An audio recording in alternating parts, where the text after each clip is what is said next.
Hi hello ಎಲ್ಲರಿಗೆ ನಮಸ್ಕಾರ. Welcome to ಎಜು ಸುಮಿತ್. ಹೇಗಿದ್ದೀರಾ? ಐ ಹೋಪ್ ಎಲ್ಲರೂ ಸರಿಯಾಗಿದ್ದೀರಾ ಅಂತ. ಸೊ ನಿನ್ನೆ ಮೊನ್ನೆ KCT ಎಕ್ಸಾಮಿನೇಷನ್ ಕಂಡಕ್ಟ್ ಆಗಿತ್ತು. KCT ಎಕ್ಸಾಮಿನೇಷನಲ್ಲಿ first time in the history of KCT 58 questions out of syllabus ಕೊಟ್ಟಿದ್ದಾರೆ ಕ್ವಶನ್ ಪೇಪರಲ್ಲಿ. ಇದಕ್ಕೆ ಇವಾಗ ಸದ್ಯಕ್ಕೆ 2 ಸೊಲ್ಯೂಷನ್ ಇರ್ಬೋದು. ಐದರ್ ಒಂದು ಗ್ರೇಸ್ ಮಾರ್ಕ್ಸ್ ಕೊಡ್ಬೋದು, ಅವರು ಎಕ್ಸಾಮಿನೇಷನ್ ಮಾಡ್ಬೋದು. ಏನಾಗುತ್ತೆ ಸೊಲ್ಯೂಷನ್? ಯಾವ ಸೊಲ್ಯೂಷನ್ ಅನ್ನು ಅವರು ಕರ್ನಾಟಕ ಎಕ್ಸಾಮಿನೇಷನ್ ಅಥಾರಿಟಿ ಅವರು ಎಕ್ಸೆಪ್ಟ್ ಮಾಡ್ತಾರಂತ ಈ ಒಂದು ವಿಡಿಯೋ ನಾನು ಡಿಸ್ಕಸ್ ಮಾಡ್ತಿರ್ತೇನೆ. ಇಂದ ಏನಾದರೂ ರೆಸ್ಪಾನ್ಸ್ ಬಂದಿದೆ ಆರ್ ಇಲ್ಲ ಅಂತ ಅದು ಕೂಡ ನಾನು ಈ ಒಂದು ವಿಡಿಯೋಲಿ ನಿಮಗೆ ಹೇಳ್ಕೊಡ್ತಿರ್ತೇನೆ. ನೋಡಿ ಫಸ್ಟ್ ಆಫ್ ಆಲ್ ಯಾವುದೇ ಒಂದು ಎಕ್ಸಾಮಿನೇಷನ್, ಕಾಂಪಿಟೇಟಿವ್ ಎಕ್ಸಾಮಿನೇಷನ್ ಕಂಡಕ್ಟ್ ಮಾಡೋದು ನೀವು ಒಂದು ಸಿಸ್ಟಮೆಟಿಕ್ ವೇಲಿ ಕಂಡಕ್ಟ್ ಮಾಡಬೇಕಾಗತ್ತೆ.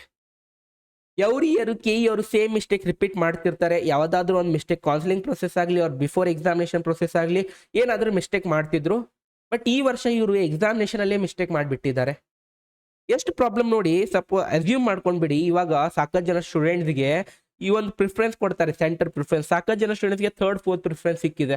ಅವರು ತಮ್ಮ ಎಕ್ಸಾಮ್ ಸಿಟಿಯಿಂದ, ಅವ್ರು ಇರುವಂಥ ಸಿಟಿಯಿಂದ ಎಕ್ಸಾಮ್ ಸಿಟಿಯವರಿಗೆ ಟ್ರಾವೆಲ್ ಮಾಡ್ತಿದ್ದಾರೆ. ಅಪ್ರಾಕ್ಸಿಮೇಟ್ಲಿ 100 to 150 ಕಿಲೋಮೀಟರ್ ಟ್ರಾವೆಲ್ ಮಾಡಿ, ಅವ್ರು 50 to 100 ಕಿಲೋಮೀಟರ್ ಟ್ರಾವೆಲ್ ಮಾಡಿ ಅವ್ರು ಎಕ್ಸಾಮಿನೇಷನ್ ಬರ್ಲಿಕ್ಕೆ ಹೋಗ್ತಾರೆ. ಎಕ್ಸಾಮಿನೇಷನಲ್ಲಿ ಹೋಗಿ ನೋಡಿದಾಗ, ಎಕ್ಸಾಮಿನೇಷನ್ ಬರೆಯುವಾಗ, ಸ್ಟಡಿ ಮಾಡುವಾಗ, ಕ್ವಶನ್ ರೀಡ್ ಮಾಡುವಾಗ ಅವ್ರು ನೋಡ್ತಾರೆ, ನಾನು ಈ ಕ್ವಶನ್ ಓದಿಲ್ಲ, ಎಲ್ಲಿಂದ ಈ ಕ್ವಶನ್ ಬಂತು. ಒಂದು ಕ್ವಶನ್ ಎಕ್ಸೆಪ್ಟ್ ಮಾಡ್ಬೋದು, 2 ಕ್ವಶನ್ ಎಕ್ಸೆಪ್ಟ್ ಮಾಡ್ಬೋದು. In general 10 to 15 to 20 questions ಒಂದು ಸಬ್ಜೆಕ್ಟ್ ಅಲ್ಲಿ ಆ ರೀತಿ ನೀವು extra out of syllabus questions ಕೊಟ್ಟಿದ್ದಾರೆ. ಸ್ಟೂಡೆಂಟ್ ಏನ್ ಮಾಡಬೇಕು, ಯಾವ ಟೈಪ್ ರಿಯಾಕ್ಟ್ ಮಾಡಬೇಕು ಅವಾಗ ಆ ಒಂದು ಸಿಚುವೇಶನ್ ಅಲ್ಲಿ. ಸೊ ನೋಡಿ, ಯಾರಿಗೆ ಇವ್ರು ಕ್ವಶನ್ ಪೇಪರ್ ಸೆಟ್ ಮಾಡೋಕ್ಕೆ ಕೊಟ್ಟಿದ್ದಾರೆ, ಐ ಡೋಂಟ್ ನೋ ಅವ್ರು ಹೇಳ್ಕೊಟ್ಟಿದ್ದಾರೆ ಇಲ್ಲ ಅಂತ. ನೀವು ಎಕ್ಸಾಮಿನೇಷನ್ ಏನೆಲ್ಲ ಕ್ವಶನ್ ಪೇಪರ್ ಇರುತ್ತೆ ಅದು ನೀವು ರ್ಯಾಷನಲೈಸ್ NCERT ಸಿಲೆಬಸ್ ಫಾಲೋ ಮಾಡಿ ಅಂತ ಅವರಿಗೆ ಅಪ್ಡೇಟೆಡ್ NCERT ಬುಕ್ ಪ್ರೊವೈಡ್ ಮಾಡಿದಾರ ಇಲ್ಲ ಅಂತ ನಮ್ಗೆ ಗೊತ್ತಿಲ್ಲ. ಸಾಕಷ್ಟು ಜನ ಸ್ಟೂಡೆಂಟ್ಸು ಈ ಕ್ವಶನ್ ಪೇಪರ್ ಅಲ್ಲಿ ನೋಡಿದಾಗ ಪ್ರೀವಿಯಸ್ ಇಯರ್ ಕ್ವಶನ್ ಪೇಪರ್ ಜಾಸ್ತಿ ಕಾಣಿಸ್ತಿದೆ. ಅದು ಪೇಪರ್ ನೋಡಿದಾಗ ಈ ವರ್ಷ ಜಸ್ಟ್ ಹೆಡಿಂಗ್ ಚೇಂಜ್ ಮಾಡಿ ಕೊಟ್ಟಿದ್ದಾರೆ ಇಲ್ಲ ಅಂತ ಅದು ಕೂಡ ಸ್ಟೂಡೆಂಟ್ಸ್ ಡೌಟ್ ಮಾಡ್ತಿದ್ದಾರೆ. ಏನ್ ಸೊಲ್ಯೂಷನ್ ಇದಕ್ಕೆ? ಇವಾಗ ನೋಡಿ, ಟೆಕ್ನಿಕಲಿ ಸ್ಟೂಡೆಂಟ್ಸು 2 ಸೊಲ್ಯೂಷನ್ ಇಲ್ಲಿ ಫಾಲೋ ಆಗ್ಬೋದು. ಒಂದು ನೋಡಿ, ನಿಮಗೆ ಗ್ರೇಸ್ ಮಾರ್ಕ್ಸ್ ಕೊಡ್ಬೋದು. ಅದು ಟೆಕ್ನಿಕಲಿ ನೋಡಿ, ಯಾವತ್ತು ಒಂದು ಲಾ ಆಗಲಿ ಪಾಸಿಬಲ್ ಇಲ್ಲ. 58 ಮಾರ್ಕ್ಸ್ ನೀವು ಗ್ರೇಸ್ ಕೊಡ್ತೀರಂದ್ರೆ ಇವಾಗ ರ್ಯಾಂಕ್ ನೋಡಿ, ಸ್ಟೂಡೆಂಟ್ಸ್ ಯಾರೆಲ್ಲ ಸ್ಟಡಿ ಮಾಡಿ ಹೋಗಿದ್ರು ಅವರಿಗೆ ಕೂಡ ಪ್ರಾಬ್ಲಮ್. ಯಾರೆಲ್ಲ ಸ್ಟೂಡೆಂಟ್ ಸ್ಟಡಿ ಮಾಡಿಲ್ಲ ಅವ್ರಿಗೆ ಕೂಡ ಒಂದು ಇಕ್ವಿವೆಲೆಂಟ್ ರ್ಯಾಂಕ್ ಬಂದ್ಬಿಡತ್ತೆ. ಒಂದು ಆಕ್ಚುಯಲ್ ಒರಿಜಿನಲ್ ರ್ಯಾಂಕ್ ಬರೋಂಗಿಲ್ಲ ಎಕ್ಸಾಮಿನೇಷನ್. ಈ ಕಾಂಪಿಟೇಟಿವ್ ಎಕ್ಸಾಮಿನೇಷನ್ ಏನು ಹಿಂದೆ ಮೋಟಿವ್ ಇರುತ್ತೆ, ಅದು ಮೋಟಿವ್ ಕಂಪ್ಲೀಟ್ ಫುಲ್ಫಿಲ್ ಆಗೋಂಗಿಲ್ಲ ಒಂದು ವೇಳೆ ಗ್ರೇಸ್ ಮಾರ್ಕ್ಸ್ ಪ್ರೊವೈಡ್ ಮಾಡಿದ್ದಾರೆ. ಸೊ ಟೆಕ್ನಿಕಲಿ ಗ್ರೇಸ್ ಮಾರ್ಕ್ಸ್ ಕೊಡೋಕೆ ಬರೋಂಗಿಲ್ಲ ಸ್ಟೂಡೆಂಟ್ಸ್. ಬಟ್ ಸೆಕೆಂಡ್ ವೇ ಏನಿದೆ, ರೀ ಎಕ್ಸಾಮಿನೇಷನ್. ಸೆಕೆಂಡ್ ವೇ ಏನಿದೆ, ರೀ ಎಕ್ಸಾಮಿನೇಷನ್. ಅದು ಟೆಕ್ನಿಕಲಿ ಪಾಸಿಬಲ್ ಇದೆ. ಎಕ್ಸಾಮಿನೇಷನ್ ಕಂಡಕ್ಟ್ ಮಾಡೋದು ಪಾಸಿಬಲ್ ಇದೆ. ಬಟ್ ನೋಡಿ, ಈ ವರ್ಷ 3.5 lakh ಸ್ಟೂಡೆಂಟ್ಸ್ ಎಕ್ಸಾಮಿನೇಷನ್ ಬರೆದಿದ್ದಾರೆ. ಇವರು ಪ್ರತಿಯೊಬ್ಬ ಸ್ಟೂಡೆಂಟ್ ಇಂದ 600 rupees ತಗೊಂಡಿದ್ದಾರೆ. ಅಪ್ರಾಕ್ಸಿಮೇಟ್ ನಾವು ಕ್ಯಾಲ್ಕುಲೇಷನ್ ಮಾಡುವಾಗ 20 to 21 crore rupees ಅವ್ರು ಕಲೆಕ್ಟ್ ಮಾಡಿದ್ದಾರೆ ಈ ಎಕ್ಸಾಮಿನೇಷನ್ ಕಂಡಕ್ಟ್ ಮಾಡೋಕ್ಕೆ. ಇವಾಗ ಇವ್ರು ರೀ ಎಕ್ಸಾಮಿನೇಷನ್ ಮಾಡ್ಬೇಕಂದ್ರೆ ಇಷ್ಟು ಅಮೌಂಟ್ ಇನ್ನೊಮ್ಮೆ ಇವರು ಸ್ಪೆಂಡ್ ಮಾಡಬೇಕಾಗತ್ತೆ. ಕಂಪ್ಲೀಟ್ ಪ್ರೊಸೆಸ್ ಸ್ಕ್ರಾಚ್ ಇಂದ ಇವರು ಕಂಡಕ್ಟ್ ಮಾಡಬೇಕಾಗತ್ತೆ. ಎಷ್ಟು ಪ್ರಾಬ್ಲಮೆಟಿಕ್ಕು ಇದು. ಮಾಡ್ಬೋದು ರೀ ಎಕ್ಸಾಮಿನೇಷನು. ಇವಾಗ I don't know, application fee ಅಲ್ಲಿ ಅವ್ರು ಇನ್ನೊಮ್ಮೆ 600 rupees ಕೇಳಿದರೆ ಸ್ಟೂಡೆಂಟ್ಸ್ಗೆ ಮತ್ತೆ ಇನ್ನೊಮ್ಮೆ ಫೀಸ್ ತುಂಬ ಮಾಡೋದು ಎಷ್ಟು ಪ್ರಾಬ್ಲಮ್ ಆಗುತ್ತೆ ಅಲ್ಲಿ. ಸೊ ಟೆಕ್ನಿಕಲಿ ರೀ ಎಕ್ಸಾಮಿನೇಷನ್ ಆಗತ್ತೆ. ಯಾವಾಗ ಕಂಡಕ್ಟ್ ಮಾಡ್ತಾರೆ ಇನ್ನೂ ನೋಟಿಫಿಕೇಶನ್ ಇಂದ ಬಂದಿಲ್ಲ. ರೆಸ್ಪಾನ್ಸ್ ಮುಖಾಂತರ ಅವ್ರು ಏನು ಕೊಟ್ಟಿದ್ದಾರೆ, ಸಕ್ಸಸ್ಫುಲಿ ಎಕ್ಸಾಮಿನೇಷನ್ ಕಂಡಕ್ಟ್ ಮಾಡಿದ್ದೀವಿ, ಕಾಂಗ್ರ್ಯಾಚುಲೇಷನ್ ಅವರೇ, ನೀವು ಎಕ್ಸಾಮಿನೇಷನ್ ಕಂಡಕ್ಟ್ ಮಾಡಿದ್ದೀರಾ. ಐ ಥಿಂಕ್ ನೀವು ಕ್ವಶನ್ ಪೇಪರ್ ನೋಡಿಲ್ಲ, ಯಾವ ರೀತಿ ಕ್ವಶನ್ ಪೇಪರಲ್ಲಿ ಕ್ವಶನ್ಸ್ ಕೊಟ್ಟಿದ್ದಾರಂತ.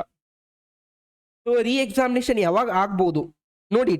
ರೀ ಎಕ್ಸಾಮಿನೇಷನ್ನು ಸೊ ಇದು ಮಾರ್ಕ್ಸ್ ವೇಟೇಜ್ ಇದೆ. ಬಯಾಲಜಿಯಲ್ಲಿ 12 ಕ್ವಶನ್ಸು, ಮ್ಯಾಥ್ಸಲ್ಲಿ 16, ಫಿಸಿಕ್ಸಲ್ಲಿ 10, ಕೆಮಿಸ್ಟ್ರಿಯಲ್ಲಿ 20 ಕ್ವಶನ್ಸ್ ಔಟ್ ಆಫ್ ಸಿಲೆಬಸ್ ಬಂದಿದೆ. ಇನ್ ಟೋಟಲ್ 58 ಕ್ವಶನ್ಸ್ ಬಂದಿದ್ದಾವೆ ಔಟ್ ಆಫ್ ಸಿಲೆಬಸ್.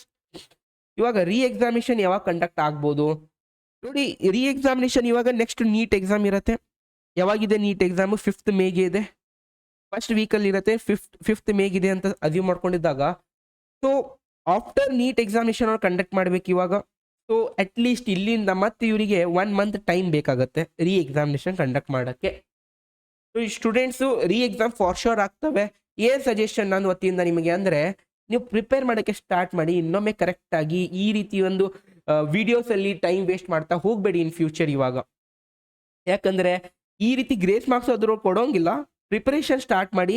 ಇನ್ನಷ್ಟು ನೀವು ಒಳ್ಳೆ ರ್ಯಾಂಕ್ ತರುವಂಥ ಪಾಸಿಬಿಲಿಟಿ ಇರುತ್ತೆ. ಆ್ಯಂಡ್ ನೆಕ್ಸ್ಟ್ ವೇಯಲ್ಲಿ ಈಗ ಬರುವಂಥ ನೆಕ್ಸ್ಟ್ ಪೇಪರಲ್ಲಿ ಕ್ವಶನ್ ಪೇಪರ್ ಡಿಫಿಕಲ್ಟಿ ಕೂಡ ಸ್ವಲ್ಪ ಕಡಿಮೆ ಇರುತ್ತೆ. ಈ ಟೈಮ್ ಇವ್ರು ಕ್ವಶನ್ಸ್ ಫುಲ್ ಲೆಂದಿ ಕೊಟ್ಟಿದ್ರು. ಅವಾಗ ಇವರಿಗೆ ನಿಮ್ಮೆಲ್ಲರಿಗೆ ಗೊತ್ತಿರುವಾಗ 1 ಮಿನಿಟಲ್ಲಿ ಒಂದು ಕ್ವಶನ್ ಇವರು ಸಾಲ್ವ್ ಮಾಡಬೇಕಾಗತ್ತೆ. ಅವರು ನೀವು ಅಷ್ಟು ದೊಡ್ಡ ಲೆಂದಿ ಕ್ವಶನ್ ಕೊಟ್ಟಾಗ ಸ್ಟೂಡೆಂಟ್ಸ್ ಯಾವಾಗ ಅಂಡರ್ಸ್ಟ್ಯಾಂಡ್ ಯಾವಾಗ ಮಾಡಬೇಕು, ಅದಕ್ಕೆ ಸಾಲ್ವ್ ಯಾವಾಗ ಮಾಡಬೇಕು, ಅದಕ್ಕೆ OMR ಅಲ್ಲಿ ಯಾವಾಗ ಫಿಲ್ ಮಾಡಬೇಕು.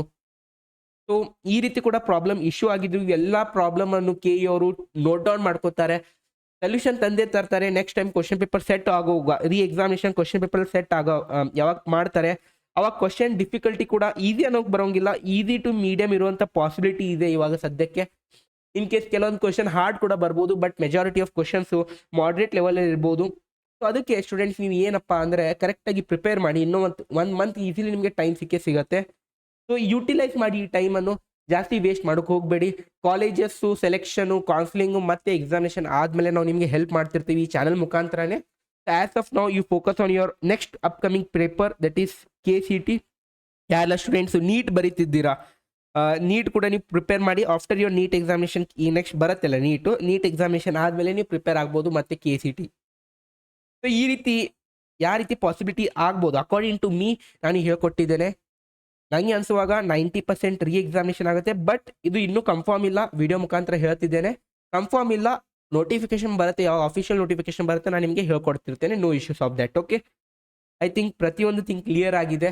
ಏನೇ ನಿಮ್ಮ ಡೌಟ್ಸ್ ಇದ್ದರೆ ಕಮೆಂಟ್ ಸೆಷನ್ಸಲ್ಲಿ ಯೂಸ್ ಮಾಡಿ. ಕಮೆಂಟ್ ಮಾಡಿ ಏನೇ ಡೌಟ್ ಇದ್ರು, ನಾನು ಅಥವಾ ಎನಿ ಅದರ್ ಸ್ಟೂಡೆಂಟ್ ಅದು ಕಮೆಂಟ್ಗೆ ರಿಪ್ಲೈ ಮಾಡ್ತಿರ್ತಾರೆ if they have the solution for that. Yes, time waste ಮಾಡಬೇಡಿ, ಆದಷ್ಟು ನೆಕ್ಸ್ಟ್ ಟೈಮ್ ಯುಟಿಲೈಸ್ ಮಾಡಿ ನಿಮ್ಮ ಪೇಪರ್ ಪ್ರಿಪರೇಷನ್ಗಾಗಿ. ಇದೇ ಉದ್ದೇಶದಿಂದ ನಾನು ಈ ವಿಡಿಯೋ ಮಾಡಿದ್ದೇನೆ. ಸೊ ದ ಸ್ಟೂಡೆಂಟ್ಸ್ ನೀವು ಟೈಮ್ ವೇಸ್ಟ್ ಮಾಡಬೇಡಿ ಅಂತ, ಯುಟಿಲೈಸ್ ಮಾಡಿ ಈ ಟೈಮಿಗೆ. ನೆಕ್ಸ್ಟ್ ಎಕ್ಸಾಮಿನೇಷನ್ಗೆ ಪ್ರಿಪೇರ್ ಆಗಿ ಸರಿಯಾಗಿ ಇನ್ನಷ್ಟು ಒಳ್ಳೆ ರ್ಯಾಂಕ್ ನೀವು ತರಬಹುದು. That's all from my side. Till that keep learning, keep going. If you any doubts just comment down. And first time ಈ ಚಾನಲ್ಗೆ ವಿಸಿಟ್ ಮಾಡಿದರೆ ಸಬ್ಸ್ಕ್ರೈಬ್ ಮಾಡಿ, ನಿಮ್ಮ ಫ್ರೆಂಡ್ ಜೊತೆ ಈ ವಿಡಿಯೋ ಶೇರ್ ಮಾಡಿ. ಆ್ಯಂಡ್ ಈ ಒಂದು ವಿಡಿಯೋಗೆ ತಪ್ಪದೆ ಲೈಕ್ ಮಾಡಿ. ಅಷ್ಟೇ ಹೇಳ್ತಾ, this is your teacher Sumit signing off. You in the next video. Tata bye.